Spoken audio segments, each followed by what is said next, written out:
Quand je serai grande, je serai hôtesse de l'air. Eh bien moi, je serai docteur. Et vous, de quoi rêviez-vous enfant? Et maintenant, que faites-vous en vrai?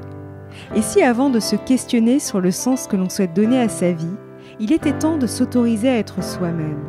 Et si finalement, c'était ça la clé du bonheur? Je suis Sophie, après des années comme avocate, j'ai décidé de changer de vie pour devenir coach, conférencière et auteure.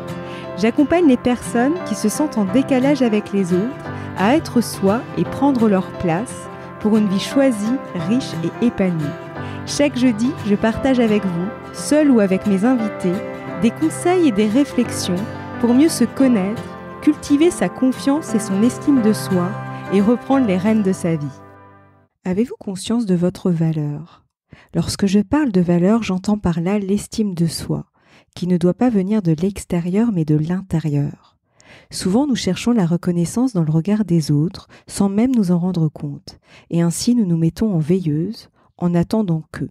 C'est ce qui peut parfois expliquer qu'on accepte des situations qui ne nous plaisent pas, qu'on n'ose pas dire non à un proche ou un collègue, qu'on a peur de se mettre en avant, qu'on évite de briller plus que sa famille ou ses amis, qu'on ne s'autorise pas à voir grand.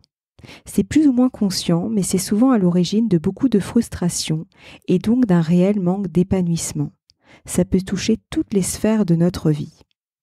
Or, c'est à vous de reconnaître votre propre valeur et de l'assumer.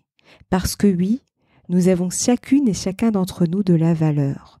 Ne laissez personne vous dire le contraire, surtout pas vous-même. C'est ce qui va vous permettre de développer votre confiance en vous et surtout de vous autoriser à et de vous donner la possibilité de. Alors d'où vient cette difficulté à reconnaître votre valeur? Pourquoi est-ce important de la dépasser? Qu'est-ce qui peut vous y aider? C'est ce que je vous propose d'explorer dans cet épisode pour booster votre estime de vous-même. Pour commencer, j'aimerais partager avec vous l'erreur que j'ai faite pendant des années avant d'en prendre conscience et de changer mon regard sur les choses pour croire vraiment en moi et en mes projets. Dernièrement, j'ai pris conscience que je reconnaissais ma valeur à travers des indicateurs extérieurs. C'est ce qui m'a permis de mieux comprendre les résistances que je pouvais avoir, notamment lors de mes choix professionnels. Quand j'étais à la fac, je me disais que je voulais exercer un vrai métier. Sincèrement, aujourd'hui, je me demande ce que cela veut dire. C'est pas pour rien que j'ai choisi d'exercer une profession comme celle d'avocat. D'ailleurs, je me rappelle avoir assez mal vécu le passage d'avocat à juriste, qui a été l'étape intermédiaire avant de faire le grand saut vers ma nouvelle vie. Pourquoi autant de résistance? En fait, je reconnaissais ma valeur à travers mon statut social. C'est comme s'il me permettait d'être respectable aux yeux des autres et de la société. C'est ce qui explique aussi pourquoi j'ai travaillé dans des cabinets reconnus dans leur domaine d'expertise. Évidemment, ça me donnait la patente « je vaux quelque chose ». Avec le recul, je me rends compte que cette manière de penser a été un frein pour suivre mes aspirations profondes. Comme si une petite voix dans ma tête me disait « ce n'est pas convenable, ce n'est pas assez bien ». J'en ai vraiment pris conscience très récemment. J'ai tardé à créer mon activité puisque j'ai eu des difficultés à me positionner, à savoir ce que je voulais vraiment faire. Et puis le syndrome de l'imposteur était bien présent. Je pense qu'on est nombreux à ressentir ça, notamment lorsqu'on change radicalement de vie professionnelle. Et donc, comme tout prenait du temps à prendre forme, surtout dans ma tête, j'ai fini par me dire que ce serait pas mal d'avoir des rentrées d'argent. Et là, un ami me dit « Mais pourquoi tu ne ferais pas des missions intérim ?» À ce moment-là, j'entends une petite voix qui dit « Quoi ? Un boulot alimentaire, ça va pas la tête ?» Logique, puisque je ne reconnaissais ma valeur qu'à travers mon statut social. Donc comment envisager un boulot dans lequel on n'a aucune reconnaissance sociale, du moins à mes yeux? Toutefois, ça finit par cheminer dans ma tête puisque je décide à prendre un boulot à temps partiel pour soulager mes finances personnelles, mais aussi prendre du recul avec mon projet qui tarde à se dessiner. C'est vraiment là que je me suis dit que c'était le moment de me pousser dans mes retranchements. Ça ne s'est pas fait sans résistance, mais ça a été un bel apprentissage pour moi. Sur le terrain, j'ai remarqué que le statut que je pouvais occuper face aux gens ne changeait rien à leur manière d'être avec moi. Jusque-là, j'associais statut social et respectabilité. Statut social et considération. Je me suis rendu compte qu'il n'en était rien. Et d'ailleurs, j'ai pu remarquer dans le passé que certains avocats pouvaient manquer de respect et de considération envers leurs collaborateurs, qui sont en réalité d'autres confrères qui exercent le même métier qu'eux, simplement, ils n'ont pas le statut d'associé. ce qui prouve bien que tout vient de sa posture, de l'aplomb qu'on peut ressentir à l'intérieur de soi, qui fait que les autres vont nous respecter et nous prendre en considération. C'est bien de l'intérieur vers l'extérieur et non l'inverse. Donc, à quoi bon vouloir rechercher sa valeur à l'extérieur ? C'est ce dont j'ai pris conscience grâce à ma dernière expérience professionnelle. C'est là que j'ai pu me rendre compte que le travail que j'ai fait sur moi et aussi tout ce que j'ai testé, appliqué sur moi, portait ses fruits. Ma posture et mon positionnement ont changé. C'est justement ce que j'ai à cœur de vous transmettre, notamment par le biais des accompagnements que je vais proposer prochainement. Comme j'en parlais dans le podcast 65, indécision, procrastination et inaction, il y a 2 comportements possibles face à un choix. Le mode je fuis et le mode je vais vers. C'est vraiment mon changement de posture qui m'a permis de passer du mode je fuis au mode je vais vers. Alors comment prendre conscience de sa propre valeur et ce indépendamment d'éléments extérieurs comme le statut social qui viendraient la valider ou pas ? Il n'y a pas vraiment de recette miracle, mais je pense que le socle est l'amour de soi.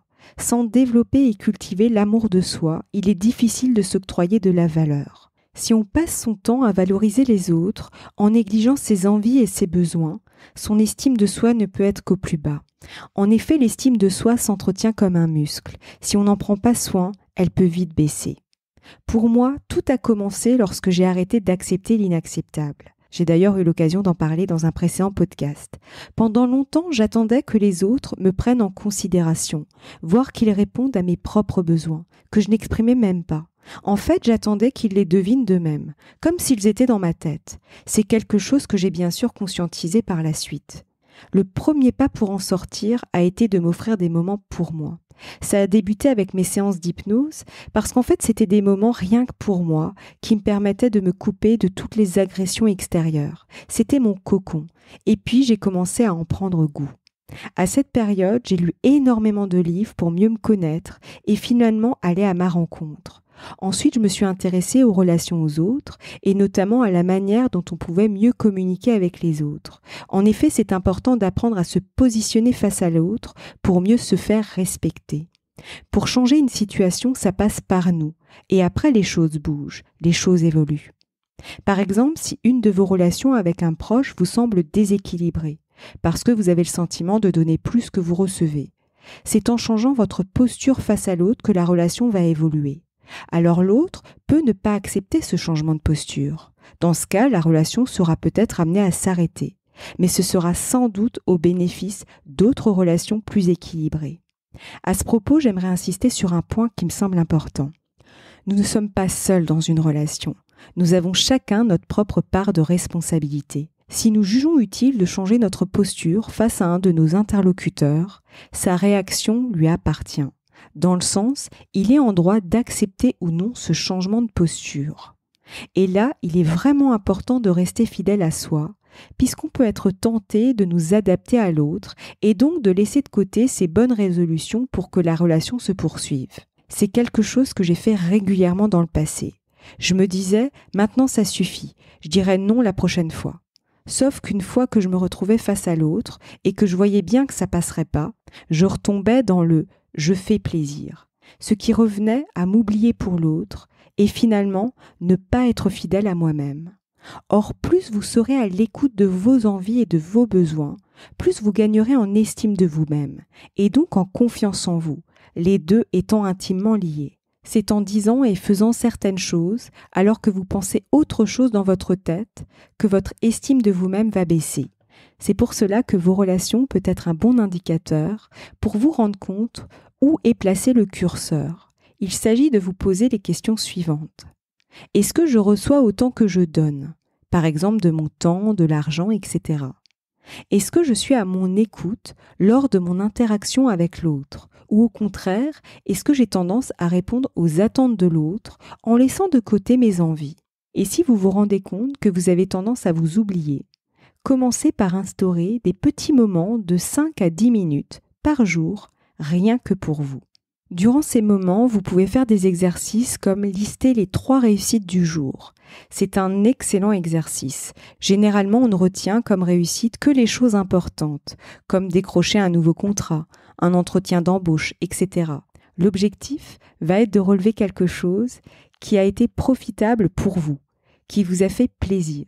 J'insiste bien sur le fait qu'il doit s'agir d'une réussite personnelle et non d'une bonne nouvelle qui concerne quelqu'un d'autre de votre entourage, comme votre fille ou votre fils qui revient avec une bonne note de l'école. Déjà, si vous vous octroyez un moment pour vous, là maintenant, en écoutant ce podcast, c'est déjà une de vos réussites du jour.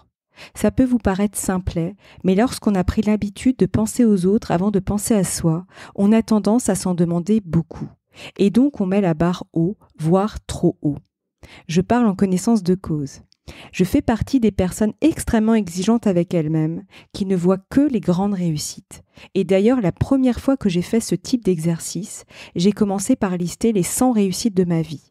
Là encore, c'est un excellent exercice à faire, notamment pour les personnes très exigeantes avec elles-mêmes. Ça va vous aider à vous rendre compte de toutes vos belles réalisations, et ce, dans tous les domaines de votre vie. Et surtout, ça va vous aider à apporter un peu plus de douceur. Enfin, j'en viens à l'importance d'instaurer et de cultiver de la bienveillance à son égard. J'entends par là de veiller aux mots que vous utilisez à votre égard, notamment les mots jugeants. Vous savez, la petite voix critique et dénigrante que l'on peut entendre dans son dialogue intérieur. Ça me fait penser à une publicité qu'a fait Dove il y a plusieurs années. Je me rappelle plus très bien du contexte, mais on voyait des femmes parler entre elles et se dire des mots du type « Tu as vu comme tu es grosse, tes cuisses sont pleines de cellulite, tu es trop moche, tu es trop nulle, etc. » Et à la fin, la publicité se terminait par une question du type « Est-ce que vous oseriez dire ça à une amie ?» Je la trouvais géniale parce qu'elle montrait qu'on n'oserait jamais dire des mots aussi dénigrants aux autres, alors qu'on peut se les infliger à soi-même, sans grande difficulté. Et si on regarde de plus près, qui ne s'est jamais dit « tu es trop ceci, tu es trop cela ?» On peut même parfois aller très loin dans les mots. Or, comment les autres peuvent voir nos qualités et notre vraie valeur si on passe son temps à nous dénigrer? Et parfois, ça va même plus loin dans la dévalorisation. Une personne peut nous faire un compliment, et là, on va minimiser les choses. Par exemple, quelqu'un peut nous dire « Merci, c'était super ce que tu as fait ». Et là, on répond « Oh, c'est pas grand-chose ». C'est pas terrible pour l'estime de soi. Généralement, il ne s'agit que du reflet de son propre dialogue intérieur. D'où l'importance de veiller aux mots que vous utilisez pour vous parler. Alors, comment repérer la qualité de votre dialogue intérieur? Déportez un instant votre regard sur vous et posez-vous la question: les mots que vous utilisez à votre égard sont-ils des mots que vous utilisez à l'égard de votre meilleur ami? Si ce n'est pas le cas, ce sont certainement des mots pas très flatteurs. Quand vous vous voyez utiliser un mot dévalorisant, voire dénigrant à votre égard, l'idée n'est pas de vous flageller en vous disant « Oh non, ça y est, encore un mot que je ne devrais pas utiliser ». L'objectif n'est pas que la bienveillance à votre égard devienne une injonction, vous n'allez pas changer une habitude du jour au lendemain. Demandez-vous plutôt par quel mot plus valorisant vous pouvez le remplacer. Pour illustrer mes propos, je vais prendre l'exemple d'une personne qui vous demande un service alors que vous manquez de temps. Vous lui dites oui, ne sachant pas comment lui dire non, ou alors vous lui racontez un bobard quelconque pour refuser poliment. Et là, vous vous dites dans votre tête « Tu es vraiment nul, pourquoi tu ne lui as pas dit que tu n'avais pas le temps ?» Ou alors « Mais pourquoi tu te sens toujours obligé de chercher des excuses pour refuser? Tu me fatigues avec tes entourloupes. » Dans une telle situation, vous pouvez déjà décider de changer de posture et vous dire que vous allez apprendre à dire non. À ce sujet, je vous invite à écouter l'épisode 61, Avoir des difficultés à dire non. Vous retrouverez le lien sous cet épisode. En effet, vous avez le droit de ne pas répondre aux attentes des autres. J'en parlerai d'ailleurs dans un prochain podcast. Si vous n'arrivez pas tout de suite à mettre en place cette nouvelle posture, soyez indulgent à votre égard. Rappelez-vous que l'on ne change pas une habitude du jour au lendemain. Relevez déjà tous les progrès que vous avez pu faire. Alors là, je vous donnais l'exemple de quelqu'un qui veut apprendre à poser ses limites, mais cet exemple est transposable dans d'autres situations. L'objectif est d'utiliser des mots plus doux et bienveillants à votre égard. C'est ce qui va vous permettre d'être plus indulgent à votre égard et donc d'avoir une meilleure estime de vous-même. Si je résume l'épisode, je vous invite déjà à vous interroger sur votre valeur et de voir si vous vous appuyez sur des éléments extérieurs pour valider votre valeur, comme j'ai pu le faire moi-même à travers le statut social. Mais ça peut être d'autres éléments pour vous. Et si tel était plus ou moins le cas, vous pourriez écrire les 100 plus belles réussites à vos yeux. Vous n'êtes pas obligé de le faire en une traite. Vous pouvez la débuter et la compléter au cours des prochains jours. Je vous conseille également d'instaurer des moments pour vous, et notamment de prendre le temps de noter vos 3 réussites quotidiennes. Enfin, observez votre dialogue intérieur et les mots que vous utilisez avec l'objectif d'instaurer plus de douceur et de bienveillance. Il s'agit de conseils à instaurer un peu tous les jours dans la mesure du possible pour vous. L'idée n'est pas de les transformer en injonctions et ensuite de vous en vouloir de ne pas y arriver. Il vaut mieux se fixer un moment pour soi 3 fois par semaine plutôt que d'avoir l'ambition de le faire tous les jours et d'abandonner en cours de route parce qu'on a été trop exigeant à son égard. C'est ce qui va participer aussi à vous apporter plus de bienveillance. Toutes ces petites choses mises bout à bout vont booster votre estime de vous-même, tout comme la confiance en soi. C'est un muscle à entretenir. Si vous voulez vous offrir un moment pour vous, j'ai créé un atelier en ligne gratuit pour vous aider à prendre les bonnes décisions avec confiance. Il vous permettra d'identifier clairement ce qui est vraiment important pour vous et de faire vos choix en fonction. Pas ceux que vous croyez devoir faire, mais ceux qui sont vraiment importants pour vous. C'est ce qui va participer à développer et cultiver une bonne estime de vous-même. Vous pouvez vous y inscrire gratuitement en cliquant sur le lien sous cet épisode. N'hésitez pas à me faire vos retours sur Instagram. Si vous avez des problématiques particulières que vous aimeriez voir abordées dans le podcast, n'hésitez pas à m'en parler. Vous me retrouverez sous le compte Il y avait une. Et si vous avez aimé ce podcast et que vous souhaitez le soutenir, vous pouvez laisser un avis 5 étoiles sur votre plateforme préférée comme Apple Podcast ou Spotify. C'est ce qui peut permettre de faire connaître le podcast à d'autres personnes et ainsi d'élargir son audience. Je vous serai infiniment reconnaissante de prendre un peu de votre temps pour le faire. Je vous donne rendez-vous la semaine prochaine. En attendant, passez une très belle semaine. À bientôt.